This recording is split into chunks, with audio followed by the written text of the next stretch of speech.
Hey my families, welcome back to my channel. এত গরমে মন ঠান্ডা করে একটা রেসিপি নিয়ে চলে এসেছি, সেটা হলো পাকা আমের আইসক্রিম। তাহলে চলো প্রসেসগুলো দেখে নেওয়া যাক। উফ, দেখিয়ে মনে হচ্ছে খেয়ে নিই, আর লোভ সামলানো যাচ্ছে না। দুটো আম এইভাবেই টুকরো করে আমরা মিক্সিতে রেডি করে নেব ব্লেন্ড করার জন্য। আমার মা আমগুলো টুকরো করে দিচ্ছিল, সেই সময় আমি আমটা একটু টেস্ট করে দেখলাম আমটা হালকা ট্যাঙ্গি ট্যাঙ্গি, তাই আমি 4 চামচ চিনি দিয়েই মিক্সিতে একসাথে ব্লেন্ড করে নিলাম। যেহেতু প্রত্যেকটা ফলে ওয়াটার কন্টেন্ট থাকে, তাই আইসক্রিমে তো ওয়াটার দিলে হবে না, আইস ক্রিস্টাল হয়ে যাবে, তাই আমরা এখানে হালকা করে কুক করে নেব। আমার হোমমেড ম্যাঙ্গো এসেন্স কিন্তু রেডি। আমি বাইরের কোনো এক্সট্রা কালার বা কোনো এসেন্স ইউজ করব না। এদিকে আমরা কাস্টার্ড বানিয়ে নেওয়ার জন্য দুধ গরম করতে বসিয়েছি এবং অল্প দুধ ছড়িয়ে রেখেছিলাম কাস্টার্ড পাউডারটা গুলব বলে। গোলা হয়ে গেলে আমরা গরম দুধে অল্প অল্প করে ঢালতে থাকবো এবং নাড়তে থাকবো ঘন হয়ে আসা অবধি।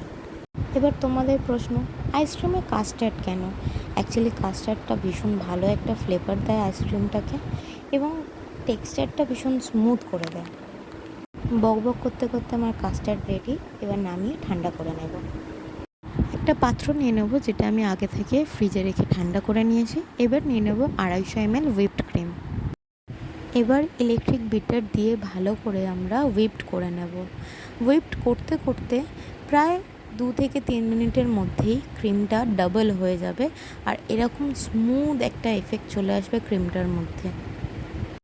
এর থেকে বেশি কিন্তু আমরা ক্রিমটা স্টিফ করব না। এবার আমরা ঠান্ডা হয়ে যাওয়া কাস্টার্ডটা মিশিয়ে দেব আর আরেকবার ভালো করে হুইপড করে নেব। আচ্ছা, তোমরা যে যেমন মিষ্টি চাও ততটাই চিনি দিও, আমি এখানে খুব একটা মিষ্টি করব না। এবার পুরো ম্যাঙ্গো পাল্পটাই আমরা মিশিয়ে দেব আর আরেকবার 1 মিনিটের জন্য ভালো করে বিট করে নেব। আচ্ছা, তোমাদের বলে রাখি, আমি কিন্তু একটু ম্যাঙ্গো পাল্প আলাদা সরিয়ে রেখেছি। এর মধ্যে আমি আম কিছুটা টুকরো করে আলাদা রেখেছিলাম, শেষে এইভাবে দেবো বলে। মুখে আমটা পড়লে কিন্তু বেশ ভালোই লাগবে। এবার যে কোনো এয়ারটাইট কন্টেনারে তোমরা ঢেলে নিতে পারো। আমি এখানে ছোট ছোট দুটো কন্টেনারে ঢেলেছি, তোমরা চাইলে বড় একটা কন্টেনারেও ঢালতে পারবে। আর হ্যাঁ, এইভাবে কিন্তু ভালো করে নাড়িয়ে নিও যাতে ভেতরে কোনো বাবলস না থাকে।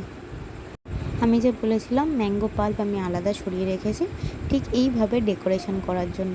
দেখতে তো অবশ্যই সুন্দর হয় আর খেতেও সুন্দর হয়, কারণ আলাদা আমের একটা ফ্লেভার মুখে পড়বে। আইসক্রিমের উপর যাতে কোনো আইস ক্রিস্টাল না হয়, তাই অ্যালুমিনিয়াম ফয়েল দিয়েই তবে আমরা ফ্রিজারে ঢাকনা দিয়ে ফ্রিজ হতে রেখে দেবো, তাও আবার ওভারনাইটের জন্য। দেখে নাও তোমরা, আমার আইসক্রিমটা কিন্তু খুব সুন্দরভাবে বসেছে। হ্যাঁ, ফ্রিজ থেকে বার করে একটু 1 থেকে 2 মিনিট রেস্ট দিয়ে তবেই আইসক্রিমটা স্কুপ করো, তাহলে তোমরা ইজিলি আইসক্রিম স্কুপ করবে। ভীষণ টেস্টি, ভীষণ ফ্লেভারফুল খেতে হয়েছে। আমার মা বাবা সবাই আমার ফ্যান হয়ে গেছে। তোমরাও বাড়িতে ট্রাই করো এবং আমাকে জানিও তোমাদের কেমন লাগলো। Thank you for watching.